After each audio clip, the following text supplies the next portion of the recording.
बहुत बहुत धन्यवाद राजेश भाई सस्ती बंदा के लिए।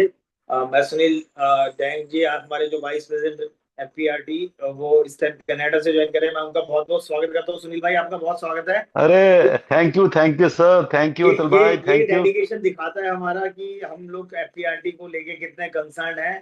हम देश में विदेश में जहाँ पे भी हो अपनी पूरी कोशिश ये करते हैं कि भाई हम एफपीआरटी से जुड़े रहें, हम एफपीआरटी के साथ बने रहें। और हमारे एफपीआरटी के founder board member Ajay Tyagi ji भी आज कहीं ट्रेवल कर रहे हैं एयरपोर्ट पे, बट मैं देख रहा हूँ कि उन्होंने भी ज्वाइन कर रखा है। तो ये डेडिकेशन है सभी बोर्ड मेंबर्स की, सभी पार्टिसिपेंट्स की, जिसकी वजह से आज हम लोग इस एफपीआरटी को इस लेवल पे लेके गए हैं कि आज हिंदुस्तान में तो लोग जानते हैं, हिंदुस्तान से बाहर भी अब हमारे जो सुनील नायक जी है उसको बचाने के लिए पहुंच गए हैं। कब कनाडा अमेरिका तक जाएगी हमारी ये एफपीआरटी, और आगे पूरी दुनिया में परचम फहराएगी। इस बात का मुझे पूरा भरोसा है। मैं आज का सेशन शुरू करने से आज के स्पीकर को इनवाइट करने से पहले मैं चाहता हूं कि जैसा हमारा एक परंपरा है कि हम लोग कोई शेयरिंग से अपनी वो करते हैं। एक सब लोगों से रिक्वेस्ट है, जो लोग अभी जिनको मौका ना दिया, बस सभी लोग अपने आप को म्यूट पे रखिए, क्योंकि जब भी किसी की तरफ से थोड़ी सी भी इंटरप्शन होती है तो जो भी स्पीकर होता है उसका माइंड डाइवर्ट होता है, और फिर माइंड डाइवर्ट होने के बाद जो वो बोलना चाहता है या जो वो बात करना चाहता है वो कहीं ना कहीं मिस कर जाता है। तो मेरी आप लोगों से सिर्फ इतनी सी विनती है, जब तक आप अपना डिजिटल हैंड रेज कीजिएगा, जब भी आप अपना डिजिटल हैंड रेज करेंगे तो आपको मौका मिलेगा बोलने के लिए, और आप अपनी बात उस टाइम पे बोलिएगा प्लीज। आप लोगों से विनती है, पुनः विनती है कि आप अपने आप को म्यूट में रखिए। अभी हम आज की फर्स्ट शेयरिंग हम ले रहे हैं सुनील कुमार सुमन कुमार जी की। सुमन कुमार जी, आप अपने आप को अनम्यूट करके अपने आज की शेयरिंग कीजिए प्लीज।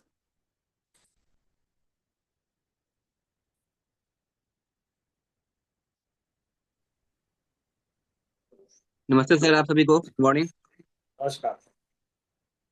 सर, एक सेल हुई है 5 तारीख को। पिछले 4 साल से करीब फॉलो कर रहा था लेकिन नहीं हो पा रहा था। 25 लाख की सेल हुई है। रेगुलर पॉलिसी 1.25 लाख करीब प्रीमियम है सर। बहुत बढ़िया। क्या कौन सी क्या पॉलिसी बेची कर रही है, बताइए इसकी। पॉलिसी तो जीवन आनंद ही है सर, 21 साल टर्म में। 21 साल। जी। बहुत बढ़िया। बहुत बढ़िया। ठीक है, बहुत बहुत शुभकामनाएं सुमन जी। आप मैं सब लोगों से इसी तरह से रिक्वेस्ट करता हूं कि हम अपने यदि अपने काम पे कंसिस्टेंसी मेंटेन रखेंगे तो मुझे जी। नहीं लगता कि कभी भी ऐसा होगा कि सेल नहीं होगी। हम लोगों की सेल हमेशा 100% होती है। कोई सेल आज होती है, कोई 1 महीने बाद होती है, कोई 1 साल बाद होती है, कोई 10 साल के बाद होगी। बट जिससे हम लोग मिलेंगे वो हमारा क्लाइंट बनेगा ही बनेगा। उसके पास कोई दूसरी ऑप्शन है ही नहीं। बस हमें जी। अपनी पेशेंस मेंटेन करनी है, क्योंकि क्लाइंट भी ये चाहता है, देखता है कि सामने वाला कितना कंसिस्टेंट है। ये बहुत जरूरी है ये समझना कि भाई यदि हम लोग कंसिस्टेंट रहेंगे तो डेफिनेटली हम लोग अपने आप को सक्सेसफुल कर पाएंगे।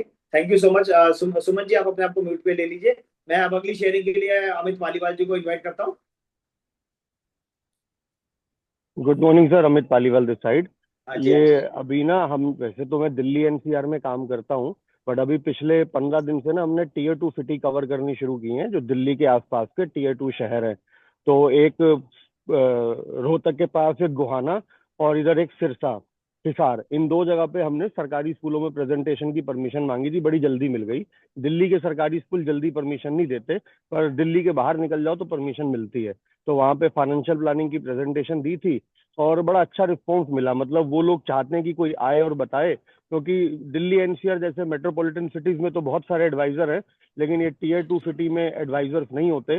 तो हमें अच्छा लगा, और अब हम कवर करेंगे कि दिल्ली के आसपास के जितने भी टीयर 2 शहर है उसे कवर करें। और बाकी लोग भी जो मतलब कहीं ना कहीं किसी का कोई पैतृक गांव होगा, ससुराल होगा, तो ऐसे सिटीज जो दिल्ली से 1 घंटे 2 घंटे की यात्रा पे आ जाते हैं, वहां पे भी बिजनेस अच्छा खासा निकल सकता है। बस यही शेयरिंग थी जी, थैंक यू। बहुत बहुत धन्यवाद अमित पालीवाल जी। मैं हमेशा अमित पालीवाल जी की एक चीज के लिए तारीफ करता हूँ कि he is a master of working. हर तरीके की डिफरेंट डिफरेंट एक्टिविटी के मास्टर हैं। हर बार कुछ ना कुछ नया ढूंढते रहते हैं। आज भी यदि इन्होंने शेयरिंग करी है ना, तो इनका जो मोटिव था ना वो ये था कि भाई लोगों को एक आइडिया देना कि भाई ये भी एक अपॉर्चुनिटी है। दिल्ली में सरकारी स्कूलों में थोड़ी सी परमिशन मिलने में प्रॉब्लम होती है। आप दिल्ली टीयर 2 सिटी, दिल्ली के आसपास 100 किलोमीटर के आसपास घूमना शुरू करेंगे तो आपको बहुत सारी अपॉर्चुनिटीज मिलती हैं। और यदि आप आगे मतलब यदि आपने हम लोगों को किसी को भी जिसको प्रोस्पेक्टिंग की समस्या है उनके लिए उन्होंने एक अच्छा टूल दिया है। मैं सभी लोगों से रिक्वेस्ट करता हूँ जो जहाँ पे मतलब देखो कंफर्टेबल होकर के तो काम आएगा नहीं, होना तो इनकंफर्टेबल पड़ेगा, आपको मेहनत तो करनी पड़ेगी, अपने कंफर्ट जोन से बाहर तो आना ही पड़ेगा। यदि जब तक हम अपने कंफर्ट जोन से बाहर नहीं आएंगे, जब तक ये पॉसिबिलिटीज मुझे लगती नहीं कि रहेगी। Thank you so much Amit Paliwal ji, आपका हमेशा से एफपीआरटी को सहयोग मिलता रहा है। आपने बहुत सारे लोगों को एफपीआरटी से जोड़ा है और आप हमेशा एफपीआरटी की हर प्लेटफॉर्म पे बात करते हैं, हम जानते हैं इस बात को। और आपको भी हम बार बार इसी आपको जब भी हम याद करते हैं आप हमेशा हमारे लिए अवेलेबल होते हो। ये भी इस बात के लिए भी एफपीआरटी परिवार आपका हमेशा धन्यवाद करता है। ठीक है, और आप ऐसे ही जो अच्छा काम कर रहे हैं, लोगों की लाइफ में कंट्रीब्यूट कर रहे हैं और लोगों को फाइनेंशियल प्लानिंग समझा रहे हैं, एडवाइजर्स को मोटिवेट कर रहे हैं, ये भी एक अपने आप में पुण्य का काम है। और आपको बहुत बहुत साधुवाद इसके लिए, थैंक यू सो मच। आज थैंक यू हमारे सर, पास थैंक यू। आज एक हमारे पास और ऐसी शख्सियत है जो हमारे एफपीआरटी के बोर्ड मेंबर हैं। वो पिछले दिनों मुझे हिसार परिवार के एक फंक्शन में मिले और मैं उनसे ये पूछ रहा था, मैंने कहा वो अब एक बहुत बड़े अब इंडस्ट्री के एक बहुत बड़े पर्सनैलिटी बन चुके हैं, ब्रोकर के नाम एक बड़े ब्रोकर बन चुके हैं। और तो मैं उनसे बोला कि मैंने कहा भाई तुम आप एफपीआरटी में क्यों नहीं आते भाई, आपका अब तो वो शिफ्ट भी गुड़गांव में हो गए हैं। तो मैंने उनसे यही पूछा भाई अब हिसार तो चलो आप कभी कभी जाते होंगे बट एफपीआरटी क्यों नहीं आते। तो उन्होंने मेरे से एक ही बात कही थी, मेरा एफपीआरटी ना आने का कोई रीजन नहीं है बट मैं ना सुबह भूल जाता हूँ। तो मैंने इनसे वादा किया था कि सुबह याद कराने का काम मेरा है फ्राइडे को। तो आज मैं सुबह 6 बजे मुझे मंदिर जाना था तो मैं 5 बजे उठा था, उठने के बाद मैंने एक मैसेज उनको पर्सनल मैसेज डाला। और मैं मतलब अपने इस मित्र का बहुत बहुत धन्यवाद देता हूँ कि उन्होंने उस मैसेज को पढ़ के आज ज्वाइन किया। तो मैं चाहता हूँ दो शब्द हम आनंद गुप्ता जी से सुने। आनंद भाई सभी को नमस्कार। सभी को नमस्कार। आनंद भाई आपका परिवार है, आपको इस परिवार को आपकी बहुत सख्त जरूरत है। नहीं, बिल्कुल ठीक बात है आपकी। और आपने को जो बात हुई थी कि सुबह चलो फ्राइडे को क्या होता है ना कि ऑफिस 9 बजे पहुंचना होता है, तो उस चक्कर में कई बार डिले हो जाता है। आज आपका मैसेज आया तो मैंने कोई बात नहीं, आज ऑफिस 9:30 बजे निकलेंगे, वो घर से 9 बजे नहीं निकलेंगे। 8 से 9 थैंक यू। का प्रोग्राम, 8 से 9 का जो है एफपीआईटी का प्रोग्राम अटेंड करूंगा मैं। आपके आरटी का प्रोग्राम नहीं, अपना प्रोग्राम अटेंड करूंगा। अपना प्रोग्राम एफपीआईटी का अपना प्रोग्राम अटेंड करेंगे, पक्का करूंगा। थैंक यू सो मच आनंद भाई। और कुछ कोई अच्छी शेयरिंग है, कुछ अच्छे इंडस्ट्री के से रिलेटेड कोई अच्छी न्यूज हो आपके हाथ में कुछ। नहीं, अच्छी शेयरिंग तो देखो क्या है कि आज जैसे हम लोग अपना कॉर्पोरेट लेवल में बिजनेस कर रहे हैं, तो एक चीज कई बार जो समझने की बात आती है हमें, चाहे वो हमारा कितना ही पुराना क्लाइंट हो, कितना ही अच्छा क्लाइंट हो, जब तक हम उसके सामने बैठेंगे नहीं ना, वो हमें भूल जाएगा। मतलब जो एक बात है, जो दिखता है वो बिकता है, ऐसा तो है ही है। लेकिन बहुत बार ऐसा होता है कि आज मतलब जितने भी लोग एफपीआईटी में बैठे हैं, इनके पास भी सेल्स कॉल्स काफी आती होंगी, और हम उन सेल्स कॉल से काफी परेशान भी रहते हैं कि यार ये मेरे को क्यों कॉल कर रहा है, मैं मीटिंग में बैठा हूँ क्लाइंट के साथ, मुझे कॉल कर रहा है। तो ऐसे ही जितने हमारे क्लाइंट हैं उनको भी कॉल आती है। तो बेटर है कि आप फोन पर कम बात करें, मतलब ऐसा नहीं कि बात ना करें, बात करें, बट क्लाइंट के सामने ज्यादा से ज्यादा समय बिताएं। उससे आपको काफी पता लगता है कि क्लाइंट के पास कोई और आपका कॉम्पिटिटर तो नहीं जा रहा वहां पर, कोई नई चीज तो उसको नहीं पता लग रही है, कुछ और तो उसके पास ऐसा इंफॉर्मेशन नहीं आ रही है जो जो आपको पता होनी चाहिए, या आपके क्लाइंट को किसी ने मान लीजिए कोई इन्फॉर्मेशन दी, और वो इन्फॉर्मेशन को उसको चेक करना है कि इन्फॉर्मेशन सही है कि गलत है। तो उसको ये पता होना चाहिए कि वो कैपेबिलिटी आपके अंदर है कि आप उसकी हर इंफॉर्मेशन का जवाब दे सकते हैं, या आपके पास इतने सोर्सेज हैं कि आप उन सोर्सेज के थ्रू उनको आप मतलब एक्नॉलेज कर सकते हैं चीजों को। अगर उनको जब तक ये विश्वास नहीं होगा कि आप एक्नॉलेज कर सकते हैं और आप में कैपेसिटी है, तो वो दूसरे आदमी को देखना स्टार्ट कर देगा, और आपका ऐसा नहीं है बिजनेस चला जाएगा, हो सकता है बिजनेस वो आपके साथ ही करे, पर आपका कंपटीशन बढ़ जाएगा, और वो कंपटीशन बढ़ेगा तो प्रॉब्लम करेगा आपको। तो बेटर है कि उस कंपटीशन को कम करने के लिए भी आप क्लाइंट के पास जाएं, बिजनेस लेने के लिए मत जाएं, कंपटीशन कम करने के लिए भी क्लाइंट के पास जाएं। बहुत बढ़िया, बहुत बढ़िया, थैंक यू सो मच आनंद भाई आपके इनपुट्स के लिए। और ये बिल्कुल सही बात है, जो दिखता है वो बिकता है। यदि हम अपने क्लाइंट के साथ नहीं बैठेंगे तो हमारे को भी चैलेंजेस आएंगे, हम चाहे बेशक कितने भी बड़े हो जाएं। अल्टीमेटली इस प्रोफेशन के अंदर जब तक हम क्लाइंट से 1 to 1 नहीं मिलेंगे, काम का होने का प्रोबेबिलिटी बहुत बहुत कम है। यदि जो लोग थोड़े से टेक्निकल हो चुके हैं, जिन लोगों को जूम वगैरह मीटिंग्स करनी आ गई हैं, वो भी एक प्रोसेस है अपने क्लाइंट से मिलने के लिए। कुछ बड़े क्लाइंट्स अब इस फॉर्मेट के थ्रू भी मिलते हैं, और वो ऐसा नहीं है कि वो मीटिंग करते हैं तो उसमें आपकी सेल नहीं होती। उसमें यदि जो जो जो सुपर चेन्नई क्लाइंट्स हैं, चेन्नई क्लाइंट्स हैं, उन लोगों को इस तरीके से, क्योंकि फिजिकल मिलने में उन्हें लगता है कि टाइम लगेगा, वो जूम वगैरह पे या मीट पे मिलना पसंद करते हैं। और इस वाले एवेन्यू को भी अपन लोगों को एक्सप्लोर करना चाहिए, ये मेरा आप लोगों से रिक्वेस्ट है। अब मैं आज एक हम संजय सिंघल आए हैं क्या? राजेश देखना जरा, आज संजय सिंघल जी ने भी आना था। राम राम सर। आज आज तो मतलब एफपीआरटी परिवार में जो आज स्पीकर जो आए हैं वो तो धुरंधर है ही हैं। बाकी जो एफपीआरटी के धुरंधर भी आज हमारे पास अवेलेबल हैं। मैं Sanjay Singhal ji vice president, second vice president का फिर इस एफपीआरटी के मंच पर स्वागत करता हूँ। संजय सिंघल जी हमारे एफपीआरटी के फाउंडर मेंबर हैं और आज वाइस प्रेसिडेंट की पोस्ट कर रहे हैं। किसी रीजन से ये फ्राइडे को कोई और कमिटमेंट होने की वजह से नहीं आ पा रहे थे, लेकिन इन्होंने अपने उस कमिटमेंट्स में जैसे भी उन्होंने एडजस्टमेंट करी, उन्होंने उसको उस डे को थर्सडे पे शिफ्ट कराया। और सिर्फ इसी वजह से एक ही इनके ध्येय था कि भाई मुझे फ्राइडे को अपने परिवारजनों से मिलना है। तो ये बहुत बड़ी हम एफपीआरटी परिवार के लिए बहुत बड़ी उपलब्धि है कि संजय सिंघल जी वापस अपने परिवार में वापस आ गए हैं। भगवान राम को 14 साल का वनवास हुआ था, 14 भी गया, 14 महीने का शायद वनवास इनका भी रहा होगा, संजय सिंघल जी का भी। लेकिन अब वापसी अपने एफपीआरटी की तरफ हुई है, तो मैं उनका तहे दिल से बहुत बहुत शुक्रिया अदा करता हूँ। और आपसे भी 2 मिनट का चाहता हूँ कि यदि कुछ आपके पास अच्छा है तो उसके बाद फिर हम स्पीकर की तरफ जाना चाहेंगे। थैंक यू भैया, थैंक यू। सही आपने कहा कि 14 महीने का वनवास था, तो ये भी खत्म हुआ है और मेरे को फिर से इस परिवार में, अपने परिवार में आके बहुत अच्छा लग रहा है। ग्रोथ का अगर चैप्टर की बात करें हम इस इंडस्ट्री में, इंश्योरेंस इंडस्ट्री में, तो उसके लिए एफपीआरटी एक बहुत बड़ा माध्यम है। और बहुत मतलब उसके माध्यम से हमने कहा, एक मैकडोनल्ड से शुरू करी थी ये मीटिंग, जब हम शुरू में 5 7 10 लोग होते थे, और आज हम यहाँ तक पहुंचे कि कई सौ लोग हमारे इस परिवार में जुड़ चुके हैं, और जिसकी चर्चा आज सिर्फ यही नहीं पूरे हिंदुस्तान में है। जैसे और हम कई बार जाते हैं बहुत सारी मतलब बहुत सारी कंपनी के प्लेटफॉर्म पे, जैसे अवार्ड फंक्शन है या कुछ भी है, जाते हैं तो वहां इसकी चर्चा जरूर होती है। तो बहुत अच्छा लग रहा है मुझे भी आके। मैं तो कंसिस्टेंसी पे, रिलेशनशिप और कंसिस्टेंसी, दो ही चीजों को सबसे इम्पोर्टेंस रहती है मेरी। क्योंकि अगर आपके संबंध अच्छे हैं, आपकी रिलेशनशिप अच्छी है, तो आपके प्रोडक्ट्स या आपकी सेल्स है वो बाय प्रोडक्ट हो जाती है।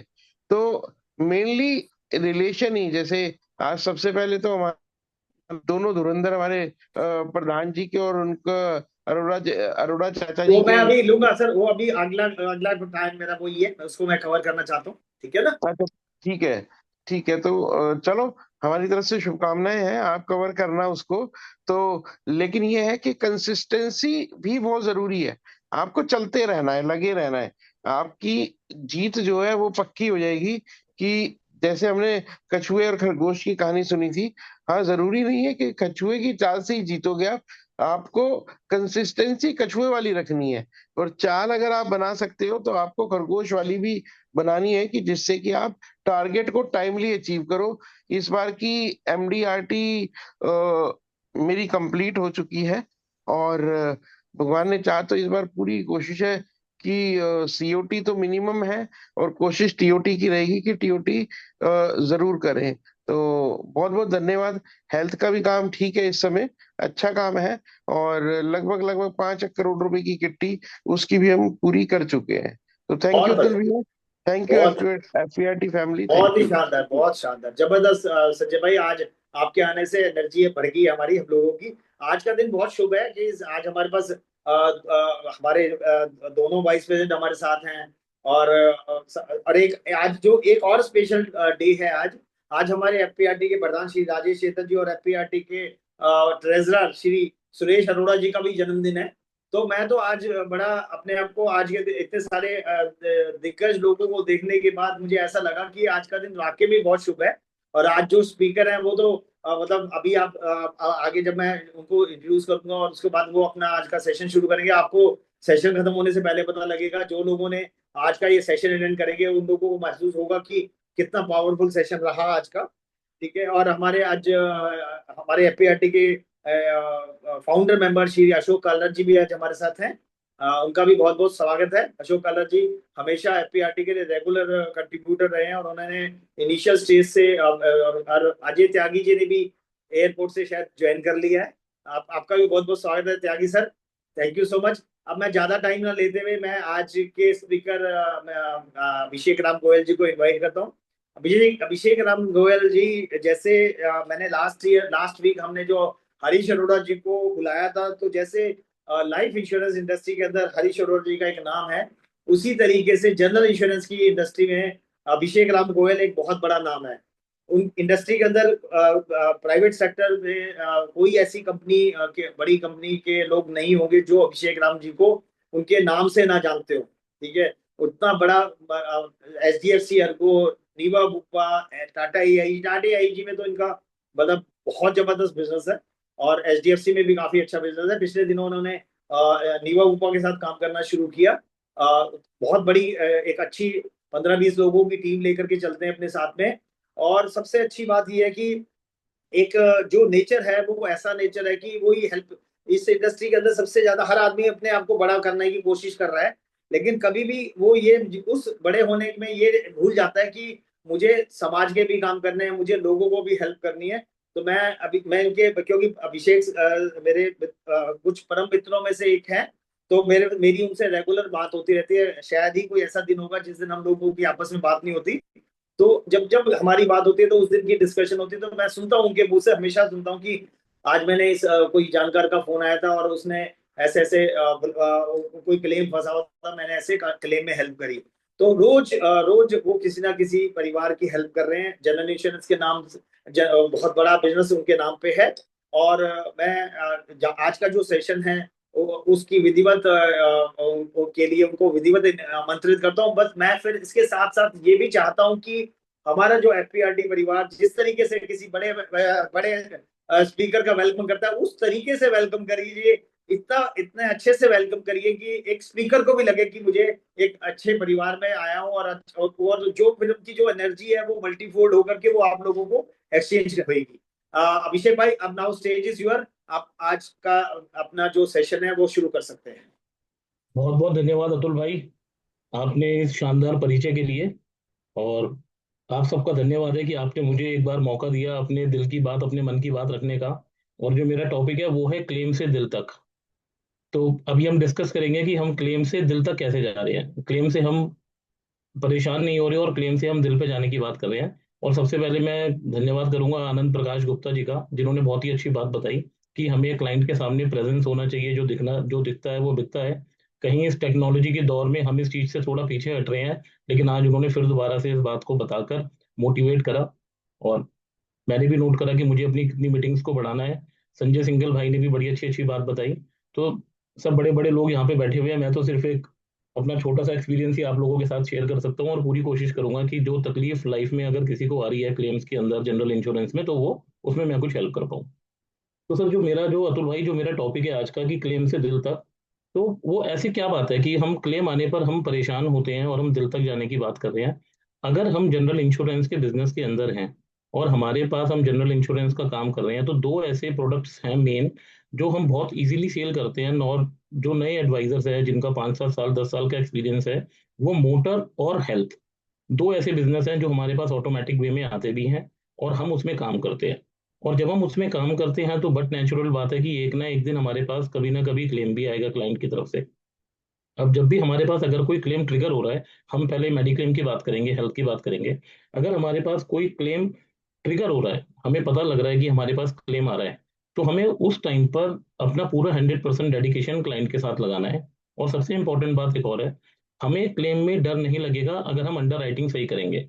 हमारे पास जब कभी भी कोई पॉलिसी आती है होने के लिए, या हम किसी से कनेक्ट करते हैं, हमें पता लगता है कि हमें इस आदमी की मेडिक्लेम पॉलिसी नहीं करनी है या फिर हमें पोर्ट करनी है। दो ही ऑप्शन है हमारे पास, या तो न्यू पॉलिसी आएगी या पोर्ट आएगी। जब भी हमारे पास पोर्ट की पॉलिसी आए तो हमें ज़्यादा चौकन्ना होना है, हमें क्लाइंट से कुछ बातों का ध्यान रखना है। क्योंकि क्लाइंट की एक आदत होती है, वो थोड़ा सा पॉलिसी लेते टाइम अपनी इंफॉर्मेशन कम देता है और जब वो हॉस्पिटल में जाता है तब वो जरूरत से ज्यादा इन्फॉर्मेशन दे देता है डॉक्टर को। तो हमें पहले ही अंडर राइटिंग करनी है। अगर हमारी अंडर राइटिंग बहुत अच्छी होगी तो 101% मैं आपको गारंटी देता हूँ, हमें कभी भी क्लेम के अंदर किसी प्रकार की कोई तकलीफ नहीं आएगी। मैं पहले पोर्ट से शुरुआत करूंगा। पोर्ट में अगर हमारे पास पॉलिसी आ रही है तो हमें क्लाइंट से सबसे पहले पूछना है कि बीपी, शुगर, थायराइड की कोई प्रॉब्लम है, किसी तरह की कोई मेडिसिन ले रहे हैं। पॉलिसी के अंदर जितने भी लोग जुड़े हुए हैं वो हैं, उनकी वाइफ है, बच्चे हैं। उसके बाद जब वो जो भी आंसर आए, फिर हमें मेडिकल हिस्ट्री के बारे में पूछना है कि मेडिकल हिस्ट्री के अंदर वो कभी हॉस्पिटल में एडमिट हुए हैं। यहाँ पर क्लाइंट क्या गलती कर देता है जो मैंने फेस करा है, वो हमसे वही एडमिशन बताता है जो उन्होंने पॉलिसी में क्लेम करे होते हैं। कई बार वो हमें वो एडमिशन नहीं बताते जो उन्होंने पॉलिसी से पहले या अलग कभी और 10, 15, 20 साल पहले क्लेम लिया होता है। तो वहां पर हमें आगे बढ़कर उनसे प्रॉपर जानकारी लेनी है कि टोटल मेडिकल हिस्ट्री के बारे में हमारे संग अपना डिस्कशन शेयर करें। सारी चीज हमें नोट करनी है। उसके बाद हमें देखना है कि क्या हम उनको पॉलिसी दे सकते हैं या नहीं दे सकते। अगर हम उनको पॉलिसी दे पा रहे हैं तो बहुत अच्छी बात है। और कई बार अगर हम पॉलिसी नहीं दे पा रहे तो हम ऐसा भी कर सकते हैं कि अगर 4 जनों की फैमिली है और एक आदमी के साथ कोई प्रॉब्लम है तो एक आदमी को हम उसी पॉलिसी में रखें, बाकी 3 जनों को हम पोर्ट कर सकते हैं। लेकिन हमें धंधा एकदम साफ सुथरा ही करना है। और जिस आदमी को हम पुरानी पॉलिसी में छोड़ रहे हैं, जिस मेंबर को हम छोड़ रहे हैं, उसकी भी गारंटी हमें देनी है कि सर ये पॉलिसी भी हमने कर रखी है, आप समझिए। चाहे वो पॉलिसी पुरानी कंपनी में ही उसकी कंटिन्यू हम करा रहे हैं, बट आप हमें ये समझना है कि वो पॉलिसी भी हमने कर रखी है और उसको उस पॉलिसी की भी सर्विस हम ही देंगे। उस सर्विस के लिए उन्हें कहीं और नहीं जाना। और जब हम फ्रेश पॉलिसी कर रहे हैं तो फ्रेश पॉलिसी के अंदर भी हमें यही सारे क्वेश्चंस पूछने हैं, बीपी, शुगर, थायराइड और पथरी का। और फ्रेश पॉलिसी में एक बात का और ध्यान रखना है कि हमें क्लाइंट को बताना है कि कुछ ऐसी डिजीज हैं जो पहले 2 या 3 साल में नहीं मिलती। फॉर एग्जाम्पल पथरी है, हर्निया है, मोतियाबिंद है, कैटरेक्ट है, नी रिप्लेसमेंट है। अगर हम इन सब बातों का ध्यान रखकर पॉलिसी कर रहे हैं तो हमारे पास क्लेम में कभी भी कोई परेशानी नहीं आएगी। फिर भी अगर कोई क्लेम अब ट्रिगर हो गया, कोई पॉलिसी आ गई, अर्थराइटिस भी जो है वो 2 ईयर्स के बाद ही कवर्ड होता है। अगर पहले से नहीं होना चाहिए, अगर पहले से अर्थराइटिस है तो वो पॉलिसी ही नहीं मिलेगी। और हमें इन बातों का ध्यान रखना है कि अगर बाई चांस अब क्लेम ट्रिगर हो गया है, चाहे पोर्ट पॉलिसी थी या फ्रेश पॉलिसी थी, तो हमें अपने क्लाइंट्स को सेल करते टाइम सबसे पहले एक बात ये उनके दिमाग में बात डाल देनी है कि सर जब कभी भी अगर आपको क्लेम की जरूरत होगी तो सबसे पहले आप एक कॉल हमें करोगे। ये बात हमें क्लाइंट को बहुत अच्छी तरह बता देनी है। इससे क्या फायदा होता है कि जब क्लाइंट हमें कॉल करता है हॉस्पिटल में जाने से पहले, देखिए प्लान सर्जरीज के अंदर आजकल 99% प्लान सर्जरीज होती हैं। क्लाइंट को पता होता है कि वो मोतियाबिंद के लिए जा रहा है, पथरी के लिए जा रहा है, हर्निया के लिए जा रहा है, यूट्रियस रिमूवल के लिए जा रहा है, नी रिप्लेसमेंट के लिए जा रहा है, तो उसमें 2, 3, 4 दिन, 5 दिन आगे की डेट ली जाती है। तो अगर क्लाइंट हमें बताएगा तो हम क्लाइंट को हॉस्पिटल सिलेक्ट करने में, डॉक्टर सिलेक्ट करने में, उसकी पॉलिसी में क्या फीचर हैं, कौन सा रूम वो अवेल कर सकता है, क्या कंज्यूमेबल्स उसकी में कवर्ड हैं या नहीं, क्या डिडक्शन होगी, ये सारी बातें हम पहले से बताएंगे। हम जब क्लाइंट का माइंड मेकअप होगा ना तो क्लाइंट कभी भी आपसे शिकायत नहीं करेगा। और अगर कोई इमरजेंसी केस या कोई एक्सीडेंट हो गया, रात को मिडनाइट में कोई तबीयत खराब हो गई, क्लाइंट अगर हॉस्पिटल पहले चला गया, तो भी हमें क्लाइंट को ये एजुकेट करके रखना है कि सर कभी भी ऐसी सिचुएशन है, अगर हमारा फोन नहीं भी मिल पा रहा तो आप हमें एक व्हाट्सएप पे मैसेज ड्रॉप कर दें। तो हम जब भी अगले 5, 6, 7, 8 घंटों में हम कभी भी जब उस मैसेज को देखेंगे तो हम इमीडिएट अपने क्लाइंट से कनेक्ट करेंगे। अब जब क्लाइंट हॉस्पिटल में जा चुका है, और कई बार ऐसी सिचुएशंस होती है कि क्लाइंट की फादर भी हमसे बात कर रहे हैं, क्लाइंट का बेटा भी हमसे बात कर रहा है, क्लाइंट की वाइफ भी हमसे बात कर रही है, कोई और मतलब एक 6 जनों की फैमिली है, एक आदमी एडमिट है, 2, 3 जने हमसे कनेक्ट कर रहे हैं और वो गलत भी नहीं है, वो लोग परेशान है। तो ऐसे टाइम पर हमें क्या करना चाहिए, हमें एक ग्रुप बना देना चाहिए। पेशेंट के नाम से हमें ग्रुप बनाना है और उस ग्रुप के अंदर अगर 2 या 3 लोग हैं क्लाइंट के, तो हमें उन सबको वहां पे ऐड करना है। और हमारी अगर अकेला काम कर रहा हूँ तो मैं इनफ हूँ, लेकिन अगर मेरी टीम है, जो और लोग मेरी टीम में जो क्लेम्स देखते हैं, हमें उन लोगों को भी उसमें ऐड करना है।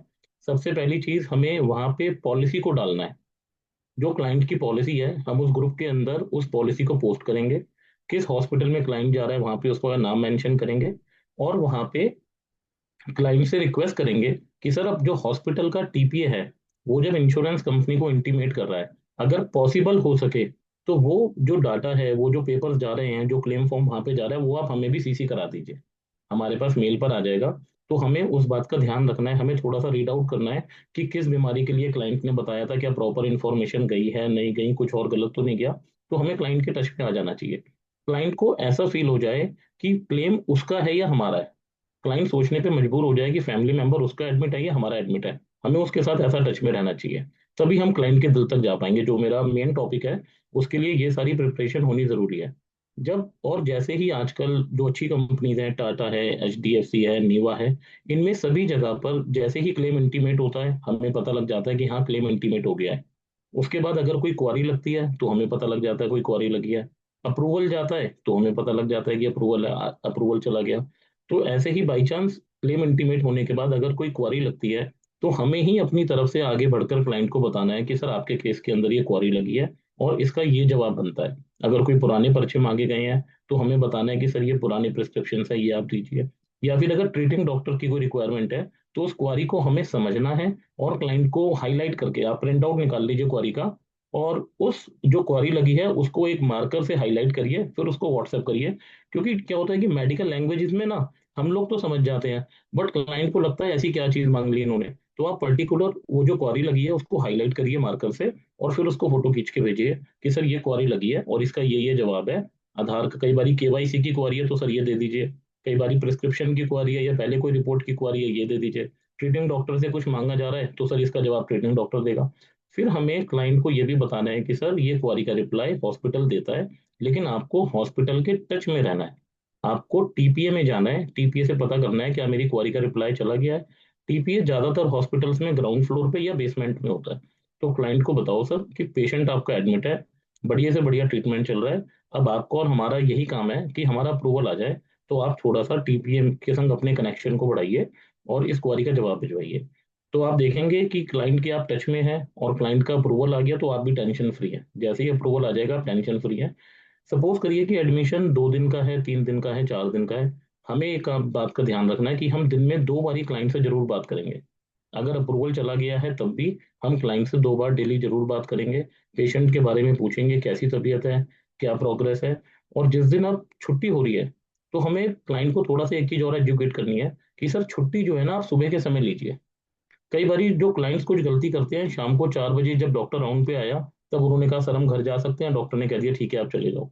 अब जब 4 बजे डॉक्टर कह के गया है कि आज आप घर जा सकते हो, नर्सिंग स्टेशन पेपर्स बनाएगा, पेपर्स फाइल बिलिंग में जाएगी, बिल बनेगा, बिल टीपीए को देगा, पता लगता है 7 बज गए। अब 7 बजे आप इंश्योरेंस कंपनी से अगर फाइनल अप्रूवल की डिमांड करोगे तो जो हमारे कनेक्ट के लोग हैं वो कोई ट्रैवलिंग कर रहा है, ज्यादातर जो बड़े अंडर राइटर्स हैं, बड़े क्लेम हेड्स हैं, वो 7 बजे घर चले जाते हैं। तो वो थोड़ा सा ना, मैंने जो फेस करा अपने लास्ट 20 ईयर्स के, कैरियर मेरा 25 ईयर्स का है बट जो 20 ईयर से मैं सिंसियर हूँ, मैंने फेस करा कि जो रात को जो अप्रूवल मांगे जाते हैं ना उनमें दिक्कत आती है। तो हम क्लाइंट को पहले ही एजुकेट करते हैं कि सर आपको छुट्टी, जब डॉक्टर सुबह राउंड पर आता है 10-11 बजे, उस टाइम छुट्टी लेनी है। क्योंकि हमारे पास क्लाइंट को घर भेजने तक के लिए अब आराम से 6-7 घंटे है। तो हम इंश्योरेंस कंपनी से भी अगर हमें कोई सपोर्ट लेना है तो हमारे पास प्रॉपर टाइम है। रात का जो 7-8-9 बजे का टाइम होता है ना वो सबको डिस्टर्ब करता है। तो ये पॉसिबल तभी होगा जब आप अपने क्लाइंट को एजुकेट करोगे कि सर आपको छुट्टी जो है सुबह लेनी है। तो इस तरीके से हम जो, अब ये जो सारा जो प्रोसेस है जो आप क्लाइंट के साथ रहे, अब आप देखोगे कि आपने क्लाइंट के दिल के अंदर अपनी एक जगह बना ली है। अब वो क्लाइंट कम से कम आपके लिए 5 रेफरेंसेस 100% आपके लिए क्रिएट करेगा। और आप आगे बढ़कर कॉन्फिडेंटली आप क्लाइंट से रेफरेंस मांग सकते हो। अगर पॉसिबल है तो, लंबा एडमिशन है, क्लाइंट आपका अच्छा है, तो आप हो सके तो हॉस्पिटल भी विजिट करना चाहिए, हमें पेशेंट से मिलके भी आना चाहिए अगर पॉसिबल है तो। पेशेंट से नहीं मिल पा रहे, हमारे क्लाइंट से कनेक्ट है तो क्लाइंट से मिलके आना चाहिए।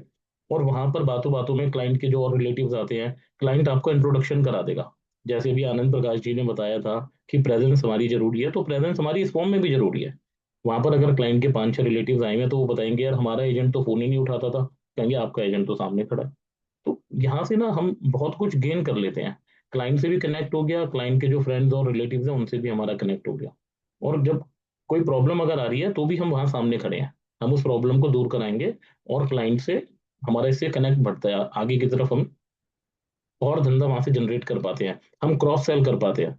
हमने अगर कोई मेडिक्लेम पॉलिसी दे रखी है, 10 लाख का हमने कवर दे रखा है, 6-7 लाख का बिल आ गया, तो हम क्लाइंट को बातों बातों में वहां बता सकते हैं सर ये पहले ट्रीटमेंट आपका ओवर हो जाए, अब आप बाकी मेंबर्स के लिए टॉप अप पॉलिसी ले लीजिए, आप पीए की पॉलिसी ले लीजिए। क्योंकि जब क्लाइंट हॉस्पिटल में होता है तब वो वहां पर अपना तो केस देख ही रहा होता है, वो सुबह से शाम तक और भी बहुत सारे केसेस देख रहा होता है कि किसी का बिल 20 लाख का बन रहा है, किसी का 30 लाख का बन रहा है, कोई एक्सीडेंट के केस आ रहे हैं। तो वहां पर हॉस्पिटल में क्लाइंट के टाइम पे अगर हम वहाँ प्रेजेंट हैं, फोन पे हमें ये सब बातें नहीं करनी है सेल की, अगर हम वहां पे क्लाइंट के साथ प्रेजेंट हैं, 1 घंटे का समय बिता रहे हैं, क्लाइंट अगर इंटरेस्ट ले रहा है, तो हम इस तरीके की बात उस टाइम पे या छुट्टी होने के बात फर्स्ट 4-5 डेज के अंदर हम क्रॉस सेल की बात भी कर सकते हैं। इससे हमारा बिजनेस भी ग्रो होता है, और रेफरेंसेस भी हमें छुट्टी के बाद ही वहाँ पे क्लाइंट से मांगने हैं। हमें 2-3 बातों को और ध्यान रखना है कि आजकल काफी पॉलिसीज के अंदर कुछ ऐसे बेनिफिट्स भी हैं जो क्लाइंट अवेल कर सकता है, जैसे हेल्थ चेकअप्स हैं, दूसरी चीजें हैं। तो वो हम कोशिश करें कि जो इंश्योरेंस कंपनीज ने हमें कैशलेस लैब्स दे रखी हैं, जिनका इंश्योरेंस कंपनीज के साथ टाई अप है, हम वहीं पे maximum to maximum client avail कराएं, और क्लाइंट को बताएं कि वो अपने ये हेल्थ चेकअप्स यहाँ पे कैशलेस में करा सकता है। तो वो भी हमें, जो प्रोडक्ट हमने सेल करा है उसके बेनिफिट्स हमें भी प्रॉपर पता होने चाहिए, और क्लाइंट को भी पता होने चाहिए। काफी बार मेडिक्लेम पॉलिसीज के अंदर हम देखते हैं कि डॉटर की अगर शादी हो रही है, तो वो क्लाइंट कहता है भाई मेरी डॉटर को हटा दो, इसकी 3 महीने के बाद शादी है। लेकिन वहां पर हमारे पास एक अपॉर्चुनिटी मिल सॉरी, जाती AK त्रिपाठी को, ये 12D से AK त्रिपाठी जी अपने आप को म्यूट कीजिए प्लीज। AK त्रिपाठी जी, जरा राजेश जरा देखना प्लीज। है। मैं स्टार्ट करूँ तो जी? सॉरी यार, ये ना बार बार डिस्टर्बेंस आ रही है, इसलिए मैंने उसको बोला, लेकिन अभी भी हाँ हो गया, फिर चलिए प्लीज। मैं थोड़ा सा बैक आता हूँ। हमने अपनी पॉलिसीज ऐसी सेल कर रखी हैं जहाँ पे डॉटर की एज 24, 25, 23 हो गई, और क्लाइंट कई बार मना करता है रिन्यूअल के टाइम पे कि हमें आप डॉटर को हटा दीजिए। वहां पर हमें क्या करना है, डॉटर को हटाना नहीं है। अगर पॉलिसी में बाय डिफॉल्ट भी डॉटर 26 की होकर हट रही है, तो हमें डॉटर की पॉलिसी अलग करनी है, क्योंकि कुछ ऐसे प्रोडक्ट्स हैं जिसके अंदर आज हम मैटरनिटी कवर भी दे रहे हैं, न्यू बॉर्न बेबी कवर दे रहे हैं, बच्चे की वैक्सीनेशन कवर दे रहे हैं। हमें क्लाइंट को एजुकेट करना है कि सर डॉटर की पॉलिसी आपकी अलग हो गई, कंटिन्यू चलेगी, दूसरे घर में जारी है, खर्चा जरूर लड़के वालों का है, लेकिन यहाँ पर जब हम एक ऐसी पॉलिसी अगर करके देंगे, तो आपके प्यार का, आपकी एजुकेशन का, आपकी नॉलेज का कितना फायदा, कितनी रिस्पेक्ट आपकी सामने वाले के घर में होगी। और इस बहाने से हमारी ऑटोमेटिक एंट्री एक नए परिवार में हो जाती है। हमारा एक प्रीमियम कम नहीं हो रहा था, उल्टा हम उस पूरे के पूरे परिवार को अपने पास लिया है।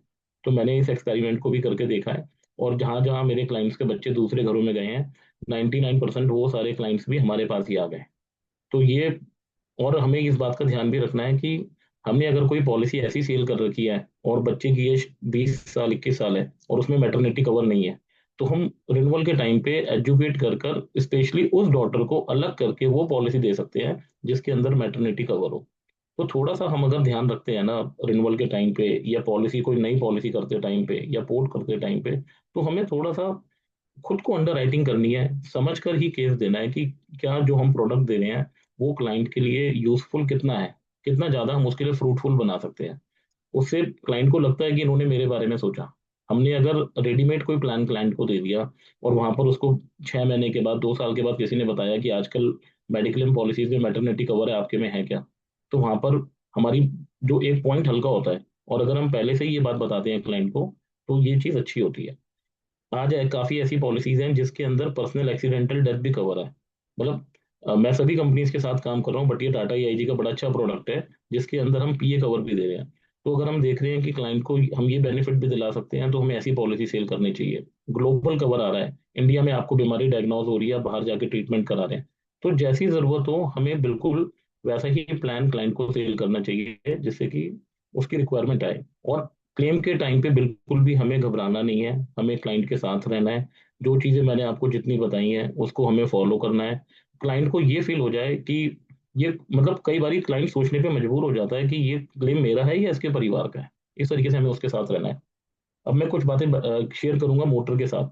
जैसे मैंने बताया था कि मोटर के अंदर भी जो दो ऐसे प्रोडक्ट हैं, हेल्थ और मोटर, जो हम सबसे ज्यादा सेल कर पा रहे हैं और जो सबसे ज्यादा इजी सेल है।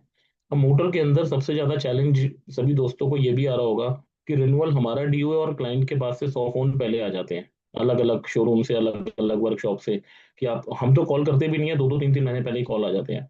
और हमारा प्रीमियम अगर 30,000 है, तो उसके पास कॉल ही 26,000 का आ रहा होगा। ऐसे बहुत सारी चैलेंजेस होते हैं। अब उन कॉल्स को कैसे हमें हैंडल करना है और क्लाइंट उन नंबर्स को ब्लॉक कर दे, उसके लिए 2-3 बातों को ध्यान रखना है।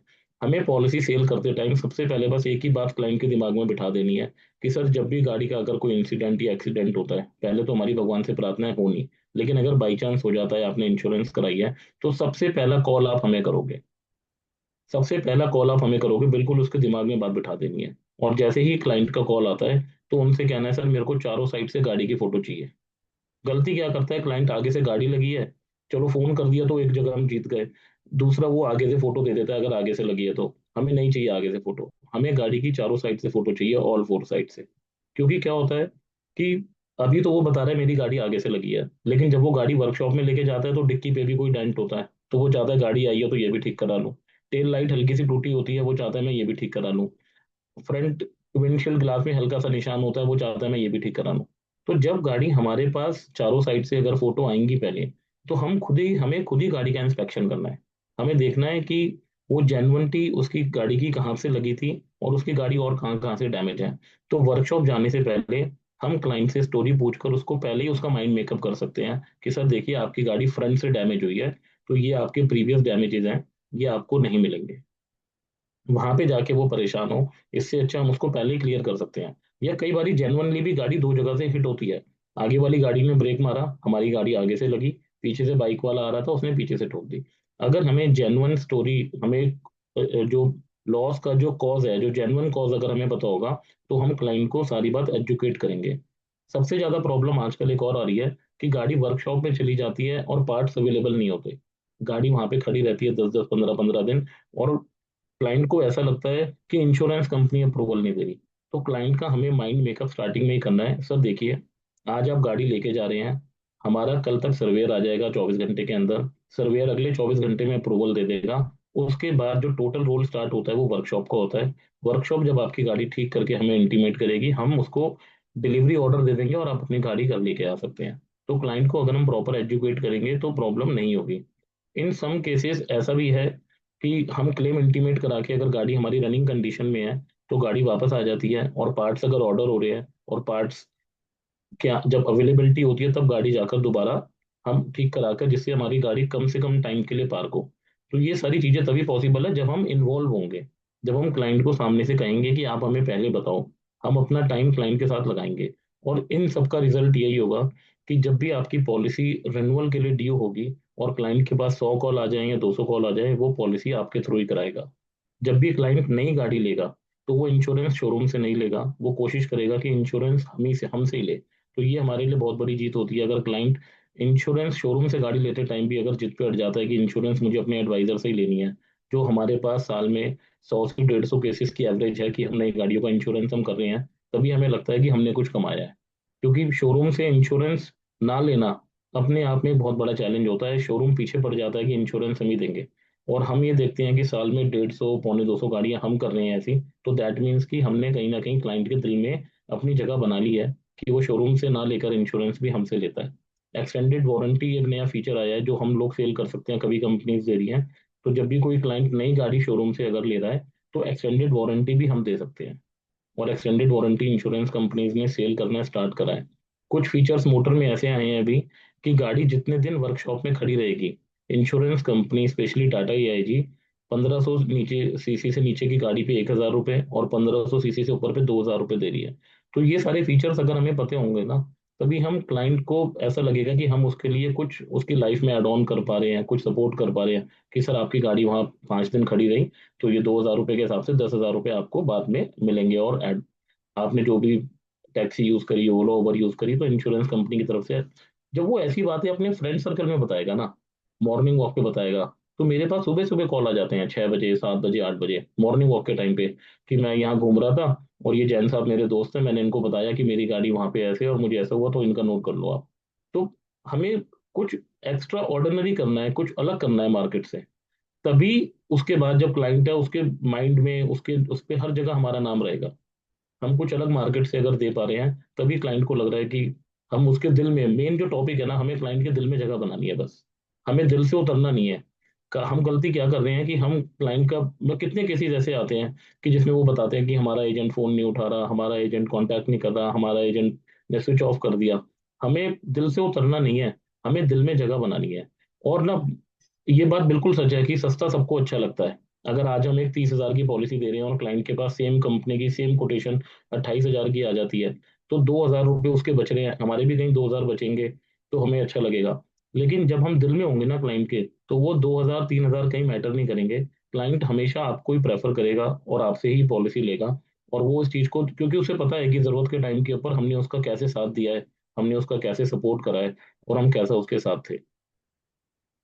तो अतुल भाई, मैंने तो अपना एक्सपीरियंस जो मैंने मोटर और हेल्थ का है वो अभी यहाँ पर शेयर करा है। अब कुछ क्वेश्चंस अगर, क्योंकि सभी लोगों ने ध्यान से सुना, किसी कोई अगर इसमें कोई अपने चैलेंज कहीं पे आया, कहीं पे कुछ है, तो वो अगर अपने क्वेश्चंस करेंगे तो मैं रिप्लाई देने की कोशिश करूंगा पूरी। मैं विनोद गोयल जी को रिक्वेस्ट करता हूँ कि वो अपने आप को अनम्यूट करके अपना क्वेश्चन करें। सर मकसूद यार, गुड मॉर्निंग। Good morning. अरे आप आपका, मैंने विनोद गोयल जी को बोला है ना, एक बार आप अपने आप को सॉरी सॉरी। नमस्कार अभिषेक जी, आपका बहुत अच्छा ज्ञान मिला है आपसे और बहुत अच्छा एक्सपीरियंस। मैं भी काफी टाइम से काम कर रहा हूँ और कुछ चीजें मेरे को, एक दो क्वेश्चंस मेरे दिमाग में आए बातचीत सुनते हुए। एक तो ये हुआ कि टॉपअप की आपने बात की, तो टॉपअप जो है सेम कंपनी का ही होना चाहिए या दूसरी कंपनी का ले सकते हैं? अगर दूसरी कंपनी का ले सकते हैं तो उसमें क्लेम में लेने में क्या सुविधा है या असुविधा है, एक ये बात है। दूसरा, आपने मैरिज के बारे में बताया, डॉटर की मैरिज हो जाती है तो उस समय अब देखा ये गया, जैसे मेरे पास एक केस आया, लड़की आई शादी होके और हमारे पास उनकी जो वर वाले साइड में उनकी पॉलिसी हमारे पास चल रही थी। अब उसकी पॉलिसी स्टार से 10 लाख रुपए की थी। हमारे पास भी एक अच्छी पॉलिसी उनकी फैमिली की चल रही थी। तो अब इसमें जो है, जो पोर्ट की बात है वो तो बड़ी मुश्किल है, क्योंकि अभी डेट डिफरेंस है उनकी। जैसे मान लें उनकी दिसंबर में होनी है और वो अभी शादी होके आ गई है, तो उस केस में क्या करें? दो चीजों का थोड़ा सा मेरे को आपसे क्वेरी, इसका आंसर चाहिए प्लीज। विनोद जी, पहला थैंक आपका सवाल है टॉपअप को लेके। तो टॉपअप यू जी। देखिए, अब पहले हमें पहली कोशिश तो ये करनी चाहिए कि हमारा जो सम इंश्योर्ड है वो हम मैक्सिमम लें। हम वो गलती ना करें कि हम सम इंश्योर्ड ही अपना कम लें, हम सम इंश्योर्ड बिल्कुल। अपना ज्यादा लें। मैंने आई टॉपअप एग्री। का जो मैंने टॉपअप का जो जिक्र करा था वो कि हम हॉस्पिटल में अगर क्लाइंट के साथ खड़े हैं, क्रॉस सेल का हमें मौका मिल रहा है, तो हमें टॉपअप सेल करना चाहिए। अब टॉपअप अगर हो सके तो हमें पहली कोशिश होनी चाहिए कि हम सेम कंपनी का ही टॉपअप लें। और टॉपअप का मतलब ये नहीं होता कि आज मेरी मेडिक्लेम पॉलिसी चल रही है 10 साल से और मैंने टॉपअप आज ले लिया और अगले साल में कोई प्रॉब्लम आ गई तो मुझे टॉपअप का क्लेम मिल जाएगा।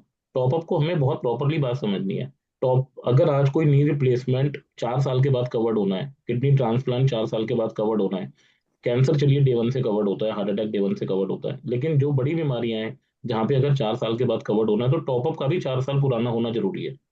ओके। पॉलिसी के अंदर हमने टॉपअप अगर आज लिया है तो टॉपअप हमारा आज कवर्ड नहीं होगा, टॉपअप को भी उतना ही पुराना होना जरूरी है जो उसके बाद। और means top up, that will it age fresh. हाँ, और टॉपअप ओके। के अंदर भी हमें कोई बात छुपानी नहीं है। टॉपअप भी आपका तभी काम कर पाएगा जब आपने टॉपअप एकदम एग्जैक्ट इन्फॉर्मेशन देकर इंश्योरेंस कंपनी से लिया होगा, अपनी हेल्थ कंडीशन सारी सही बताई होंगी। और टॉपअप का क्लेम थोड़ा सा तो देखिए ट्रिकी होता है, थोड़ा सा मुश्किल भी होता है, लेकिन जहाँ पे अगर हमने टॉपअप का क्लेम क्लाइंट को दिलाया, टॉपअप का क्लेम अगर हम दिला रहे हैं दैट मीन्स कि उसका क्लेम ऑलरेडी 5 लाख 10 लाख से ऊपर का है, तभी हमारा टॉपअप क्लियर हो रहा है। तो टॉपअप का क्लेम आप किसी क्लाइंट को दिलाएंगे तो वो वहां पर आप दिल में नहीं उसके शरीर में प्रवेश कर जाएंगे, आप समझिए। दिल में जगह नहीं, आप मतलब सब कुछ ही आप हो गए। तो उसमें अगर सेम कंपनी का है तो उसमें अंडर राइटिंग में जब क्लेम, जब अगर आज सपोज कीजिए नीवा बुपा का पॉलिसी थी और हमने वहां पे 10 लाख का क्लेम दिला दिया और बिल था 30 लाख रुपए का, अब जो हमें 20 लाख रुपए का जो आगे का क्लेम दिलाना है ना, तो ऑलरेडी नीवा ने उस चीज को एक्सेप्ट कर रखा है। और सेम टाइम की अगर दोनों पॉलिसीज है तो 10 लाख का अगर क्लेम दिया है तो 20 लाख का भी क्लेम 100% आएगा ही आएगा, उसमें कोई क्वेश्चन ही नहीं है, अगर दोनों पॉलिसी सेम टाइम की बाय करी हुई है तो। अब अगर यहाँ पर हम सिचुएशन लेते हैं दूसरी की, पॉलिसी थी स्टार की टॉपअप है नीवा का, तो वहां पे ना फिर हमें दोबारा से स्टार को बताना पड़ेगा, लेकिन वहां पे भी इजी होता है कि जो सेटलमेंट लेटर होता है ना, जो नीवा का सेटलमेंट लेटर है और जो डिस्चार्ज के पेपर है, वो अगर हम वहां पे भेजते हैं तो वहां से भी इजी हो जाता है। बट हो सकता है कि वहाँ कैशलेस ना मिल पाए, हमें शायद रियम्बर्समेंट में जाना पड़े, लेकिन सेम कंपनी हो तो ज्यादा अच्छा है। दूसरा आपका सवाल है मैरिज को लेके, तो उसमें आपने सिचुएशन बताई कि लड़की आई है लड़के वालों के यहाँ, उसकी भी पॉलिसी चल रही है, लड़के की भी पॉलिसी चल रही है, डेट अलग अलग है। अब वहां पे हमें ये देखना है कि क्या लड़की की पॉलिसी में मैटरनिटी कवर है। अगर लड़की की पॉलिसी में मैटरनिटी कवर है तो हमें लड़की वाली पॉलिसी को कंटिन्यू रखना है, क्योंकि मैटरनिटी पहले दिन से तो कवर्ड होता नहीं है, 1 साल 2 साल 3 साल के बाद कवर्ड होता है, हर कंपनी के अलग अलग है। वहां पर हमें जीत जाएंगे अगर हम लड़की वाले हम हैं और हमारी बेटी वहां गई है और हमारे पास मैटरनिटी की पॉलिसी है, तो हम उसको अपनी पॉलिसी में ले आएंगे।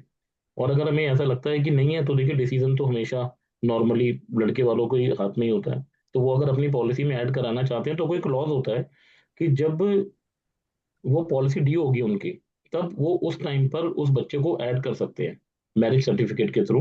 लड़के की अगर पॉलिसी जब ड्यू है और लड़की की पॉलिसी चलती है, कंटिन्यूटी में है, तो वहां पर रिन्यूअल के टाइम पर वो बच्चा ऐड हो जाएगा। अब पोर्टेबिलिटी बेनिफिट्स मिलेंगे या नहीं मिलेंगे वो हर कंपनी का अलग अलग डिसीजन है, लेकिन लड़के की जब पॉलिसी ड्यू होगी तो वहां पर वो बच्चा ऐड हो जाएगा। ओके जी, थैंक यू। मैं बस रिक्वेस्ट इतना और करता हूँ कि हमें ना छोटे छोटे क्वेश्चन पूछने हैं और जिससे कि हम ज्यादा लोगों को कवर कर सके, क्योंकि डिजिटल हैंड मैं देख रहा हूँ बहुत सारे हैं और मैं चाहता हूँ सबको कवर कर सके हम आज के सेशन में। तो मैं अभी मसूद मकसूद, आप अपने आप को अनम्यूट करके बोलिए जी। Maqsood ji, Maqsood Syed ji, sir good morning. Good morning जी, बताइए। दो सवाल है मेरे। पहला तो जो है, जिस तरह पॉलिसी होल्डर हम भी है, हमने भी पॉलिसी ली हुई है, तो नॉर्मली पॉलिसी होल्डर का लुकआउट होता है सस्ते में और में ज्यादा बेनिफिट मिले, वही एंगल से ही देखता है। लेकिन जब पॉलिसी मिल जाती है या मिलने के बाद, मतलब एक जो जो रोल होता है कि उसको पूरा डिटेल में बताया जाए, क्योंकि उस वक्त तो उसका नजरिया सिर्फ उसी पर रहता है, उसने ले ली, उसको टर्म एंड कंडीशन से उसे आगाह किया जाए, लेकिन वो रिलक्टेंट होता है वो चीज समझने के लिए। वो कहता है टाइम नहीं। तो इसको किस तरह, क्योंकि ये चीज पे तो पूरा मतलब खेल होता है पॉलिसी का, तो इसको किस तरह से हम हैंडल कर सकते हैं ऐसे केसेस को? चलो ठीक मकसूद है, भाई, बस अब एक ही क्वेश्चन दीजिएगा, बस अभी इसका जवाब दे दीजिए प्लीज। मकसूद भाई देखो, आप जो कह रहे हैं वो बिल्कुल बात ठीक है। लेते टाइम सबको सस्ता चाहिए और लेने के बाद सबको वो बेनिफिट्स चाहिए जो उसके पड़ोसी की पॉलिसी में है। तो हमें क्या करना है कि अगर आप 2 या 3 कंपनीज के साथ काम करते हैं, तो हम क्या करते हैं, मेरे संग जो प्रॉब्लम आपके साथ है हमारे साथ भी आती है। हम क्या करते हैं, हमने प्रैक्टिस अपनी थोड़ी सी चेंज कर दी, हम वन गो बना देते हैं। आजकल जो मतलब ये वन गो जो वर्ड है मेरे ऑफिस का ही है, मुझे पता नहीं मार्केट में कैसा है। वन गो में क्या करते हैं हम, जैसे मकसूद भाई ने मेरे को बोला कि मुझे एक पॉलिसी चाहिए 10 लाख रुपीज की, 2+2 की फैमिली है, तो मुझे लग रहा है इनकी बातों से कि शायद ये थोड़ा प्रीमियम टारगेटेड कस्टमर है। तो मैं वन को बनाऊंगा, सबसे ऊपर लिख कर दूंगा स्टार 2+2 मकसूद सैयद। वहां पे 10 लाख पे प्रीमियम आ रहा है 22,000 रुपए। उसके बाद नीचे लिखूंगा नीवा बूपा, प्रीमियम आ रहा है 28,000 रुपए। टाटा एआईजी लिखूंगा, प्रीमियम आ रहा है 30,000 रुपए। एचडीएफसी लिखूंगा, प्रीमियम आ रहा है 32,000 रुपए। अब हमने वन को बना के दे दिया। जैसे ही आप वन को दोगे, क्लाइंट पूछेगा भाई 10 लाख की पॉलिसी है, प्रीमियम 22,000 से लेके 32,000 तक क्या क्या फर्क है। तो हम उस टाइम पे क्लाइंट को बता सकते हैं कि सर देखो 22,000 वाले में ट्विन रूम शेयरिंग है, 28,000 वाले में सिंगल रूम है, 30,000 वाले में डिलक्स रूम है, 32,000 वाले में स्वीट रूम है। यहाँ पे हेल्थ चेकअप भी मिलेंगे, यहाँ पे रोबोटिक सर्जरी भी है, यहाँ पे मॉडर्न ट्रीटमेंट भी है। जब आपने क्लाइंट को सेल के टाइम पर ही 4 ऑप्शन दिए थे, तो वो आपसे कभी भी ये नहीं कह सकेगा जीवन में कि मेरी पॉलिसी में ये कवर क्यों नहीं है, क्योंकि आपने उसको फुली लोडेड भी पॉलिसी दी थी और आपने उसको बेस कवर वाली भी दी थी। तो वो समझ जाएगा कि मैंने अपनी मर्जी से 22,000 वाली पॉलिसी ली है, मैंने अपनी मर्जी से 200 वाला हेलमेट लिया है, मैं 5,000 का स्टड्स का भी ले सकता था। तो जैसे पुलिस वालों से बचना है तो वो 200 वाले हेलमेट से भी बच जाएगा, लेकिन सिक्योरिटी चाहिए तो उसको स्टड्स का लेना पड़ेगा। तो सेम अपने धंधे में भी यही है। Thank you so much. Prakash ji, Thank you, Prakash thank you. Takwani ji, Prakash Takwani ji. नमस्कार सर, नमस्कार। नमस्ते। हाँ सर, मेरी ये क्वारी है कि मेरा एक क्लाइंट है जिसका लाइफ इंश्योरेंस में देख रहा हूँ, और मैं मेडिक्लेम में स्टार का काम करता हूँ, स्टार हेल्थ का।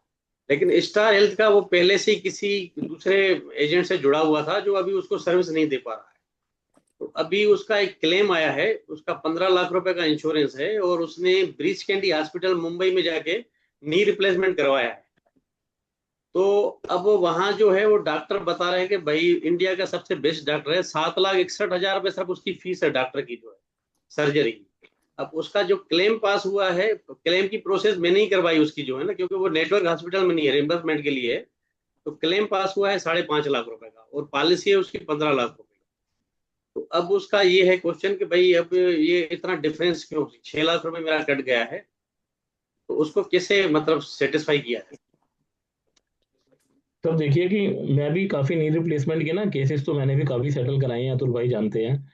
और हमारे पास भी बहुत अच्छे इंडिया के एक डॉक्टर हैं जो हमारे मित्र भी हैं। लेकिन ना जो आप बता रही हो कि नी रिप्लेसमेंट में 15 लाख रुपए का आप बता रहे हैं ना, क्लेम कितना आया है? हाँ, 15 लाख रुपए का सम एश्योर्ड है उनका।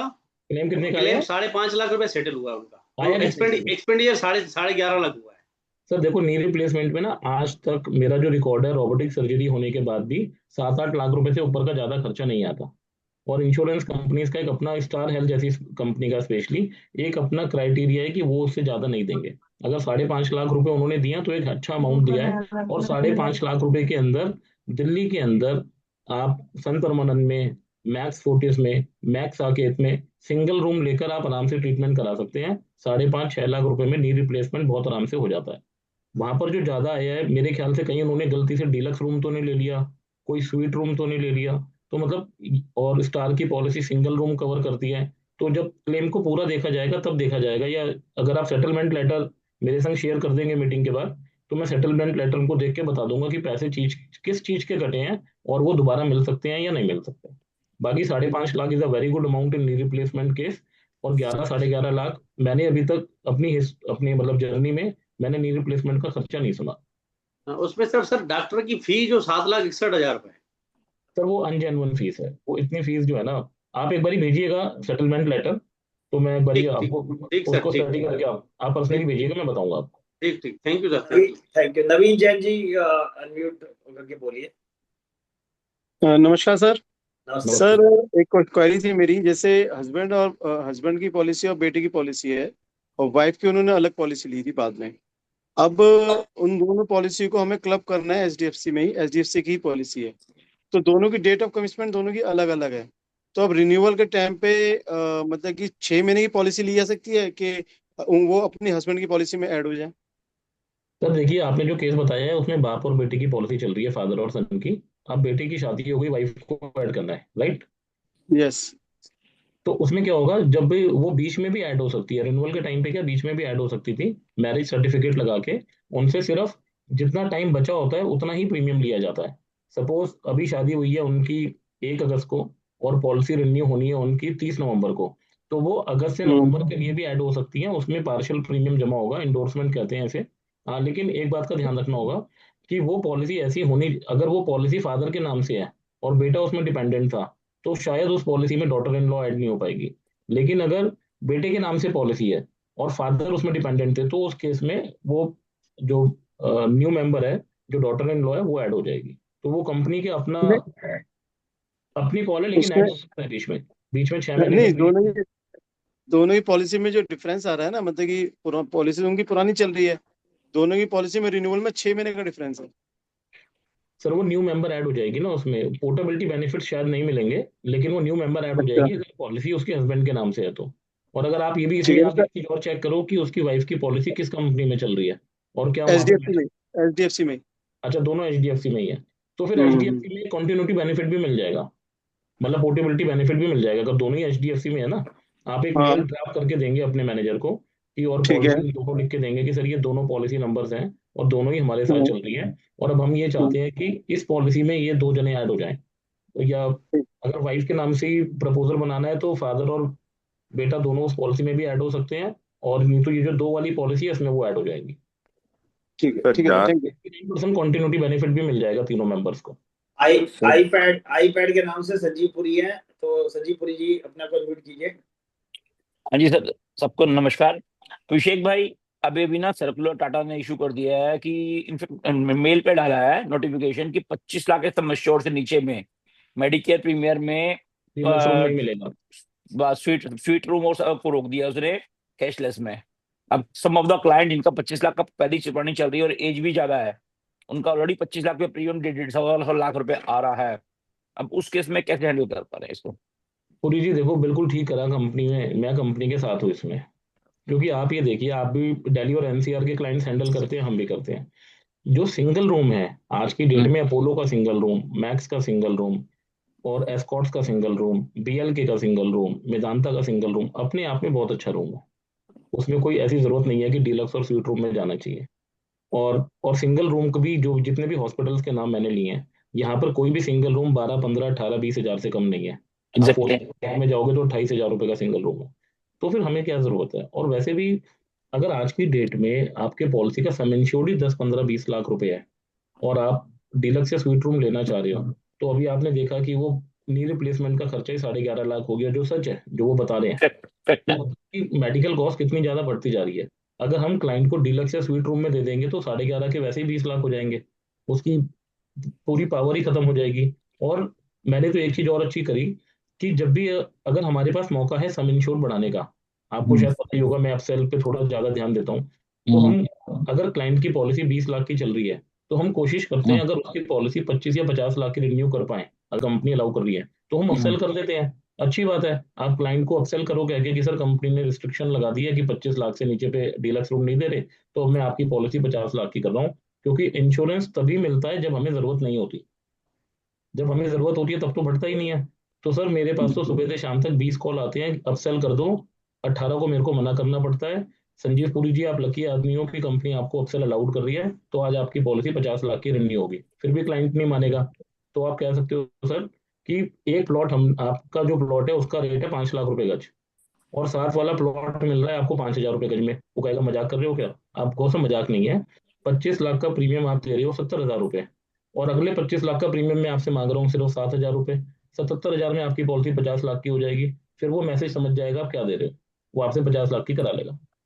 बट इसमें एक ट्रिकी है ना, इन्होंने लिख के दिया है कि स्वीट रूम, और नीचे सर्कल में लिख के दिया है कि सिंगल एसी। अब बहुत जगह सिंगल एसी अवेलेबल नहीं होता इमीडिएटली, इवन बीएलके की पोजीशन है कि वेटिंग है, 5-5 6 घंटे वेटिंग है मैक्स, तो वहां पे डिलक्स भी अलाउ करेंगे नहीं करेंगे, एनी आइडिया? सर देखो इसमें ना अलग अलग है, अभी हमारे साथ ये चैलेंज कई जगह पे आता है। तो हॉस्पिटल क्या करता है, जब तक सिंगल रूम नहीं मिलता ना उतने टाइम पीरियड के लिए डीलक्स रूम दे देता है, और बिलिंग सिंगल रूम की करता है।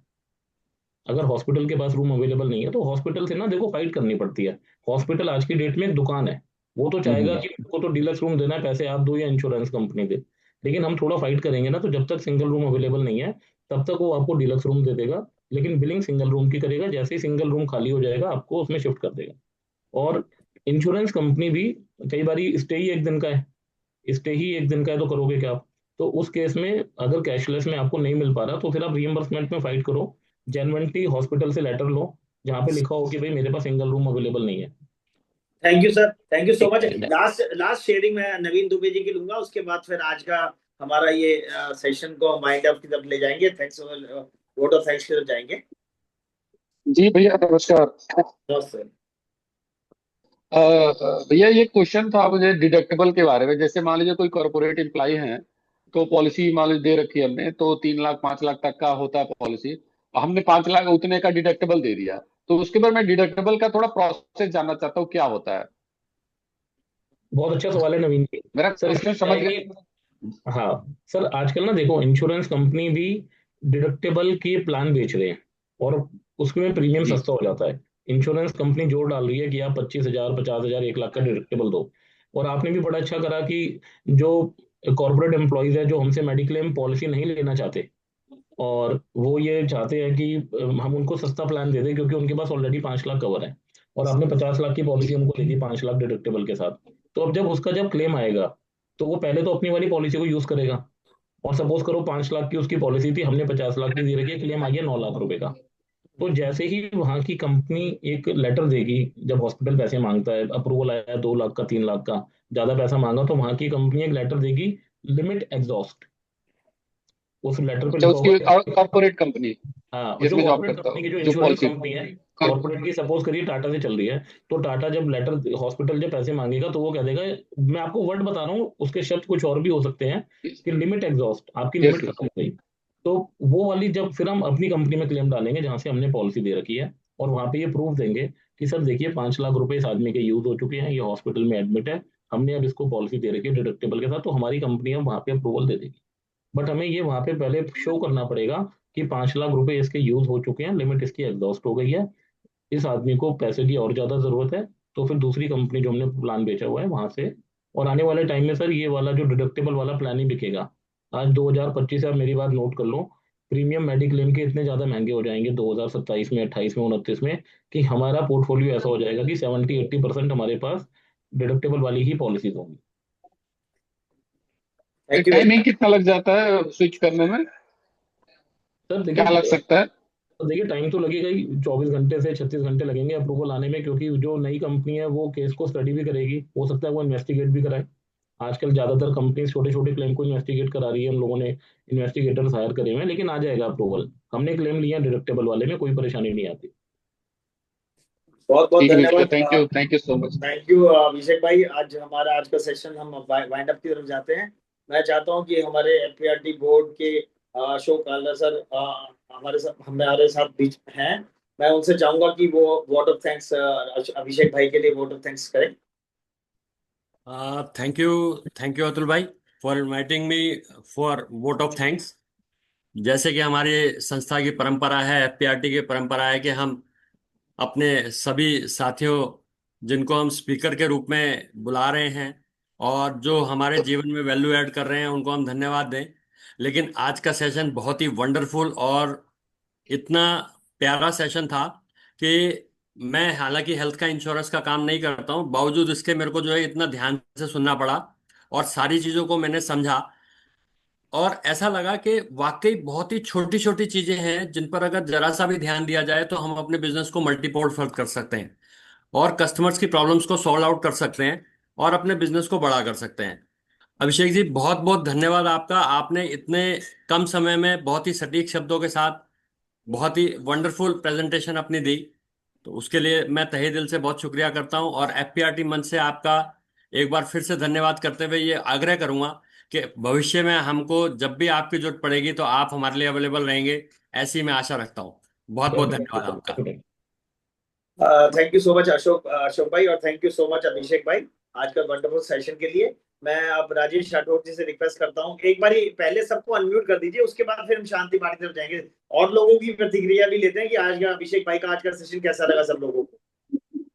आज बहुत बढ़िया रहा। एक्चुअली मैं अभी बोल रहा था ट्रैवल सर, बहुत ज्ञानवर्धक रहा, बहुत चीज अच्छी लगी और बहुत नई नई चीजें मिली। Thank you sir, thank you Abhishek sir. और कुछ टेक्निकल चीजें होती है जो समझ में नहीं आती है, तो उसके लिए अगर सर का नंबर अगर मिले तो ज्यादा बेटर रहेगा। बहुत बढ़िया सेशन रहा सर, जबरदस्त सेशन। सर सेशन अगेन होना चाहिए सर का एक बारी और। बिल्कुल बढ़िया सेशन सर, थैंक आप यू सभी सर। लोगों का बहुत बहुत धन्यवाद। Thank you. Thank you.